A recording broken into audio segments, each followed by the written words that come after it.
सुप्रभात विद्यार्थियों। आज हम व्याकरण का एक बहुत ही महत्वपूर्ण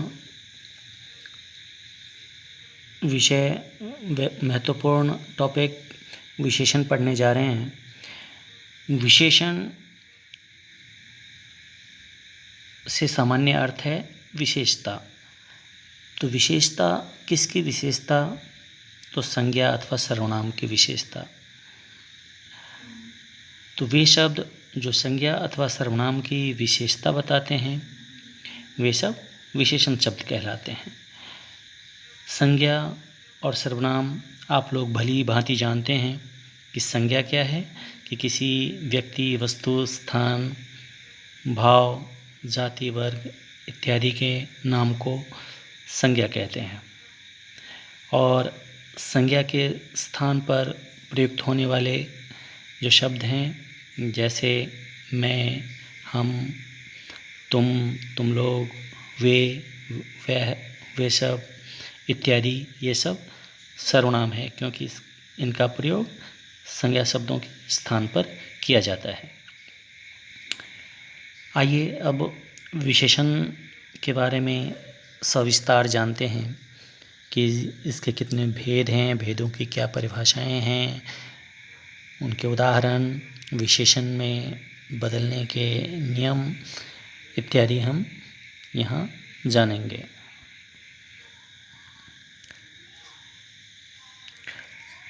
तो जैसा कि मैंने विशेषण के बारे में बताया था कि वे शब्द जो संज्ञा अथवा सर्वनाम की विशेषता बताते हैं उन्हें विशेषण कहते हैं।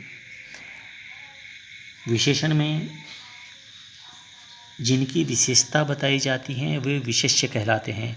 जैसे राम अच्छा लड़का है, तो यहाँ विशेषता किसकी बताई जा रही है?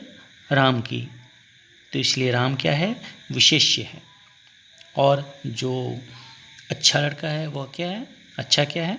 तो वो विशेषता है, यानी विशेषण है। अब विशेषणों के भेद की अगर हम बात करें तो इसके 4 भेद हैं: गुणवाचक, संख्यावाचक, परिमाणवाचक और सार्वनामिक विशेषण।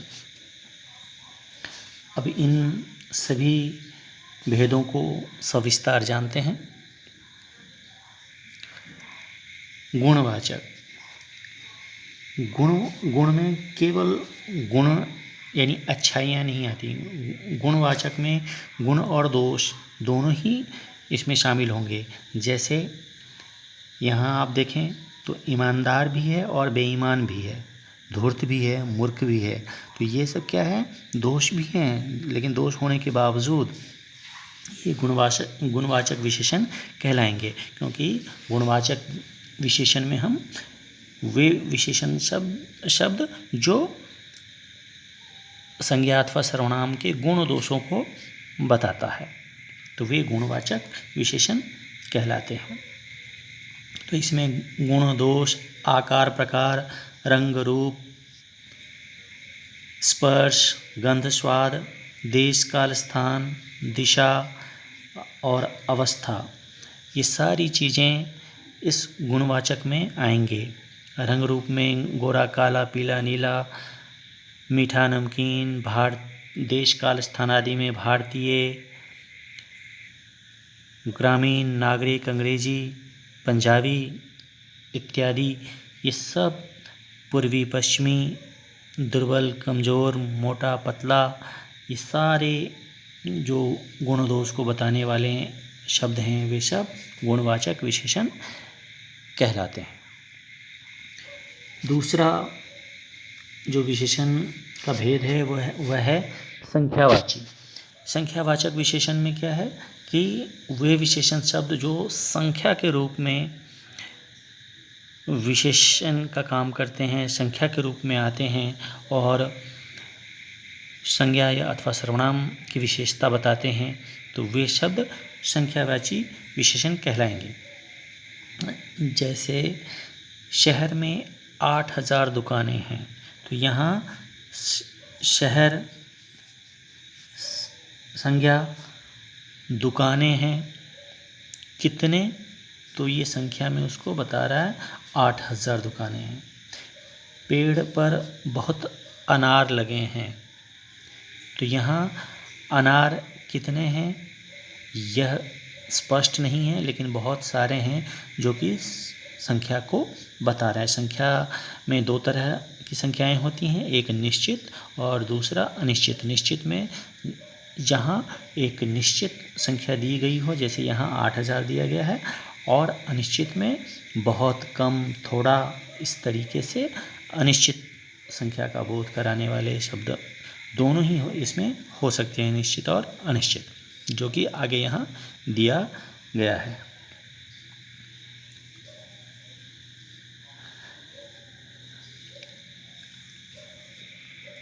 अब हम अगले विशेषण की ओर बढ़ें, तो जो तीसरा विशेषण है वह है परिमाणवाचक। परिमाण का मतलब होता है एक मात्रा, तो उस मात्रा को बताने वाले जो विशेषण शब्द होंगे वे सब परिमाणवाचक कहलाएंगे।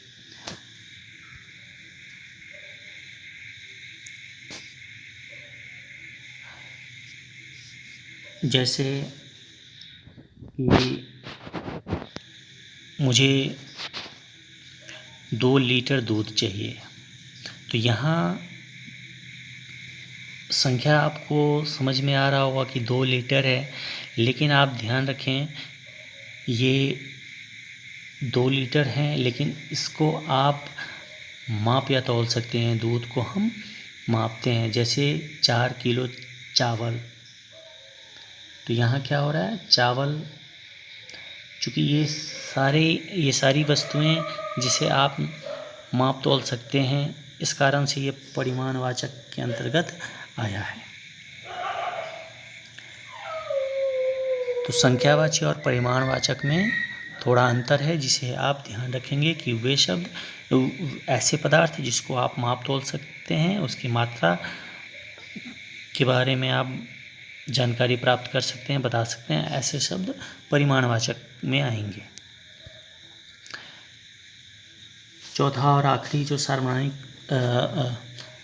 सार्वनामिक विशेषण के रूप में विशेषण का भेद है, यह बहुत महत्वपूर्ण है। आप इसे बहुत ही ध्यानपूर्वक देखें तो ही यह समझ में आएगा। कह रहे हैं कि वे सर्वनाम शब्द, यानी विशेषण, सर्वनाम शब्द अब विशेषण का रूप धारण कर लेगा, विशेषण के रूप में जाना जाएगा। कब? जब कह रहे हैं कि वे सर्वनाम शब्द जो संज्ञा के स्थान पर उसकी ओर संकेत करते हैं, उन्हें सार्वनामिक विशेषण कहा जाता है। जैसे वह लड़का बहादुर है।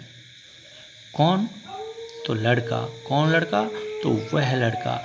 तो यहाँ क्या हो रहा है, पर्टिकुलर की बात हो रही है, किसी एक लड़के की तरफ इशारा करके कहा जा रहा है कि वह लड़का बहादुर है।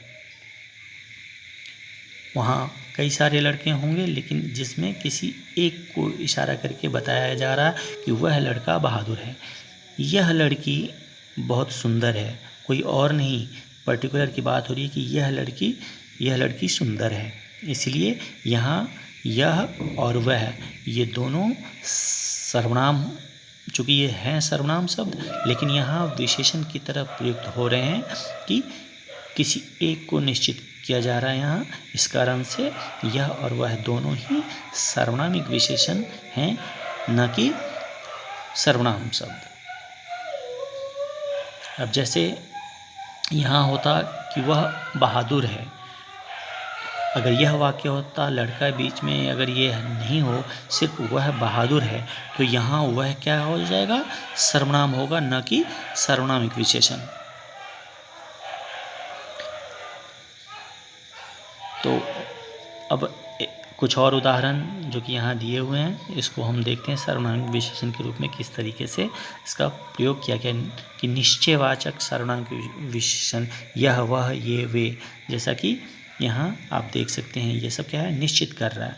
फिर है अनिश्चित वाचक सर्वनाम, जैसे कोई, कुछ,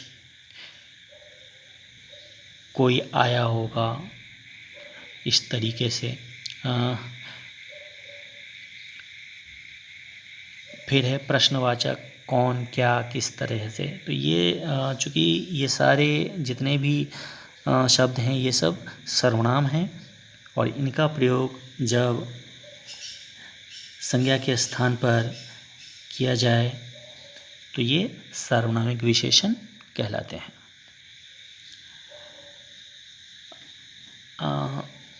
ये जैसा कि मैंने परिमाणवाचक विशेषण के लिए बताया था, ये परिमाणवाचक विशेषण की मात्राओं को बता रहे हैं। 5 लीटर दूध, कुछ मिठाई।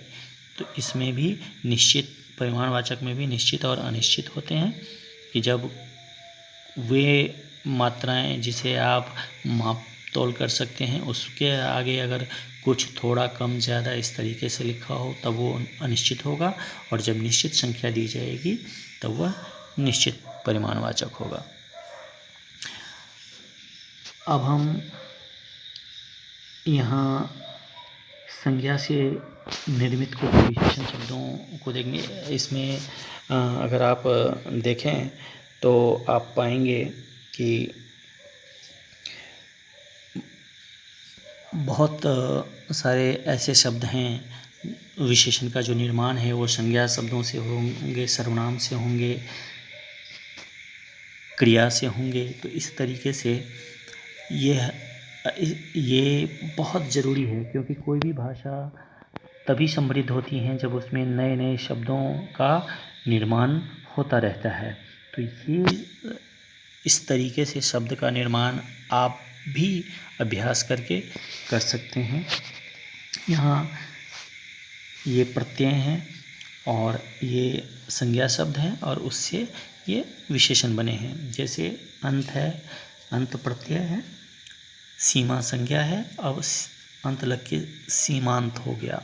सहायता है, अक है तो सहायता से सहायक हो गया है। तो पान है और अक्कड़ शब्द लग के पियक्कड़ हो गया है। तो इस तरीके से आप देखें, रक्षा है, रक्षा में अक लग के रक्षक बना। हिंसा है, हिंसा में अक लग के हिंसक हुआ। सुख है, सुखांत हो गया। दुख है, दुखांत हो गया। कृपा से आलू लग के कृपालु बना। दया से दयालु बना। तो इस तरीके से आप देखें तो इसमें विभिन्न संज्ञा शब्दों के अंत में यह प्रत्यय जोड़कर नए शब्द का निर्माण किया जा रहा है। आप ध्यान रखें कि इन विशेषण शब्दों पर जो प्रश्न पूछने का तरीका होगा वो अलग अलग हो सकते हैं। विशेषण शब्द दे दिया, उसमें से आपको प्रत्यय और संज्ञा शब्द अलग करने के लिए दिया जा सकता है, या प्रत्यय और संज्ञा शब्द दिए जाएंगे, उससे आपको विशेषण क्या बनेगा वह बताने होंगे। तो दोनों ही तरह से प्रश्न किए जा सकते हैं। अब इसी में और भी बहुत सारे उदाहरण दिए गए हैं। अलग अलग प्रत्यय हैं और ये संज्ञा शब्द हैं और उससे इस तरीके से नए नए विशेषण शब्दों का निर्माण हो रहा है। जैसे यह है जयपुरिया, सुना होगा शब्द आपने। मुंबईया, कोलकाता है तो कोलकातिया। इस तरीके से स्वप्न से स्वप्निल, उर्मिल, पंकिल, ये राष्ट्र से राष्ट्रीय। तो ये जो जितने भी शब्द आप देख रहे हैं ये सब क्या हो रहा है, प्रत्यय लगकर संज्ञा शब्दों में नए विशेषण शब्दों का निर्माण किया जा रहा है। अब हम कुछ सर्वनाम शब्दों के उदाहरण को भी देख लें जिससे विशेषण शब्द का निर्माण हो रहा है। जैसे शब्द है कौन, कौन से बना कैसा। सर्वनाम है जो से बना विशेषण जैसा। मैं तो विशेषण बना मुझसा। यह का ऐसा, तुम तुम्हारा, वह वैसा। अब हम क्रिया शब्दों से विशेषण का निर्माण देखेंगे। क्रिया शब्द है भूलना, लड़ना, सड़ना, अड़ना। ये सब आप जानते हैं क्रिया शब्दों को, जो जिन धातुओं में ना लगा हो और उससे क्रिया शब्द का निर्माण। जैसे भूल शब्द है, भूल में ना बन के भूलना, लड़ में ना बन के लड़ना, सड़ में ना जुड़ के सड़ना। तो अब इन क्रिया शब्दों से क्या हो रहा है? विशेषण। भूलना से भुलक्कड़, अड़ना से अड़ियल, मरना से मरियल, बेचना से बिकाऊ, दिखना से दिखाओ, टिकना से टिकाऊ, पढ़ना से पढ़ाकू, लड़ना से लड़ाका भी है और लड़ना से लड़ाकू भी हो सकता है। तो इस प्रकार क्रिया शब्दों से भी बहुत सारे विशेषण शब्दों का निर्माण किया जाता है। अब अव्यय शब्दों की बात करें तो अव्यय शब्द वे शब्द जो जिसमें किसी प्रकार का परिवर्तन ना आता हो। तो ऐसे अव्यय शब्दों में प्रत्यय जोड़कर हम उसे विशेषण का रूप देते हैं। जैसे ऊपर, तो ऊपर से ऊपरी, आगे से अगला, भीतर से भीतरी, नीचे से निचला, पीछे से पिछला, बाहर से बाहरी। तो इस तरीके से ये सारे शब्द अव्यय या अभिकारी हैं जिसमें कोई परिवर्तन नहीं आता और इन शब्दों से इस प्रकार विशेषण शब्द का निर्माण किया जाता है।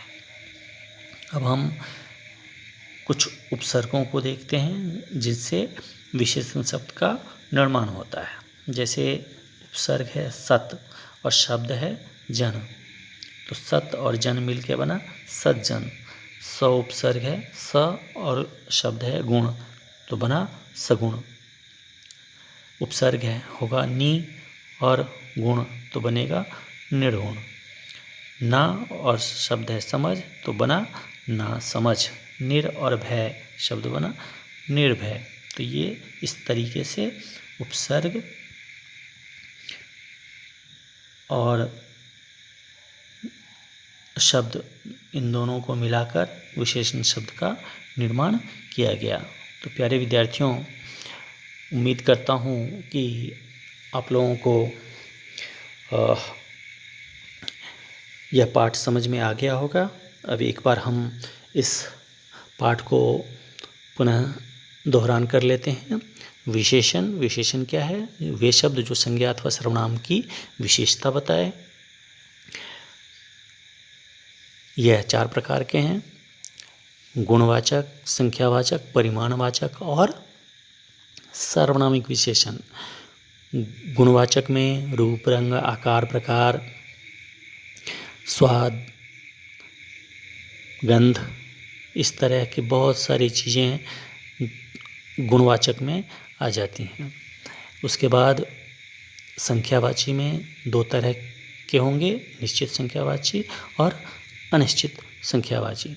तो ऐसे शब्द जिनको आप आसानी से गिन सकते हैं, ऐसे शब्दों के लिए के साथ जब वह किसी संज्ञा अथवा सर्वनाम के लिए प्रयुक्त होते हैं और जब उनका प्रयोग किया जाता है तब वे संख्यावाची में आते हैं, चाहे वो निश्चित हो चाहे अनिश्चित हो। ठीक इसी तरह से परिमाणवाचक में वैसे शब्द जिसे हम माप तौल सकते हैं, उसकी मात्राएं निश्चित कर सकते हैं। तो ऐसे शब्दों के लिए जब विशेषण का शब्द का प्रयोग होता है तो वे परिमाणवाचक कहलाते हैं। जैसे 1 लीटर दूध या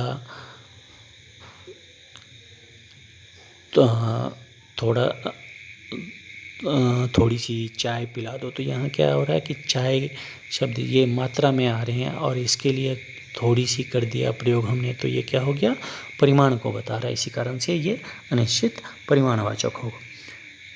और सबसे आखिर में जो सार्वनामिक विशेषण है, सार्वनामिक विशेषण क्या है कि वे शब्द जो होते तो सर्वनाम हैं, सर्वनाम शब्द, लेकिन उनका प्रयोग संज्ञा के स्थान पर कर लिया जाता है और वे शब्द विशेषण का काम करने लगते हैं। जैसे वह लड़का बहुत सुंदर है, तो यहाँ हम बात कर रहे हैं, लड़के की बात कर रहे हैं, लेकिन किसी पर्टिकुलर की बात कर रहे हैं, किसी एक की हम बात कर रहे हैं, उसको निश्चित भी इसमें भी हालांकि निश्चित अनिश्चित सर्वनामिक विशेषण में किया है और प्रश्नवाचक भी किया है। तो ये आपको शब्द से ही पता पड़ जाएगा कि यह निश्चित है। जैसे यह वह, हम क्या कर रहे हैं, श्योर कर रहे हैं, निश्चित कर रहे हैं कि यह लड़का बहुत नटखट है, तो हम पर्टिकुलर की बात कर रहे हैं। तो यह इस तरीके से है। फिर कुछ अनिश्चित का बोध करा रहा है, कौन प्रश्न का बोध करा रहा है। तो इस कारण से ये सारे सर्वनामिक विशेषण के अंतर्गत आएंगे। उम्मीद करता हूँ आप लोगों को यह पाठ भली प्रकार समझ में आ गया होगा। धन्यवाद। अगली कक्षा में हम एक नए टॉपिक के साथ मिलेंगे। जय हिंद।